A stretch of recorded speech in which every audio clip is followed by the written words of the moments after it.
Comparisons to all-time greats are a dangerous business. Raiders coach Jon Gruden apparently doesn't care. It was the Raiders' first game since moving from Oakland to Las Vegas. That was a little bit like Walter Payton used to play, Gruden said. It was hot as hell. He got beat up early. He insisted on coming back and he insisted on getting the ball as a runner and receiver. He is special. He deserves some national attention, and I hope you give it to him. Jacobs' 6-yard run around the right end with 4:14 left put the Raiders ahead for good after they'd surrendered a 12-point fourth-quarter lead. Jacobs laughed at being labeled special, and was more concerned about the yards he left on the field. "There is still a lot I can convert," said Jacobs, who ran for 150 yards and 7 TDs in 13 games in 2019. "I know there were a couple of plays I look back and, man, I missed the hole, I missed the backdoor cut. Things like that." The Raiders scored on 6 of their first 8 possessions against a young Carolina defense that started 3 rookies. But they needed a defensive stop to seal the victory. Rhule took blame for the call the game. "It's a play we were all on board with," McCaffrey said, referring to Armah picking up a first down on a similar play earlier.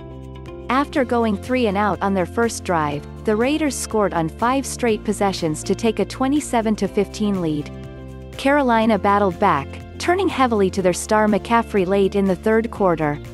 He got 11 touches and picked up 64 yards on one drive that culminated in his 3-yard TD run.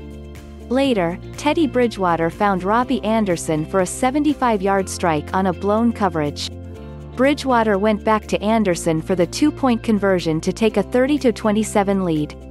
The free agent pickup from the Jets finished with 6 catches for 115 yards. It didn't help that Carolina's No. 1 cornerback Donte Jackson ankle went down early in the first quarter. Of course, the Raiders started 2 rookies of their own at wide receiver. Ruggs and Bryan Edwards combined for 6 catches and 64 yards. "My mindset isn't that we have 2 rookie receivers," Carr said.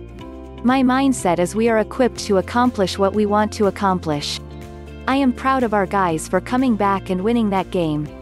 The only onlookers allowed into the stadium due to the coronavirus pandemic were about 40 staff and partners of the Panthers, who took in the game from some end zone seats. "I was thinking about the process and the journey," Bridgewater said. "I shed so many tears I had to run off the field early."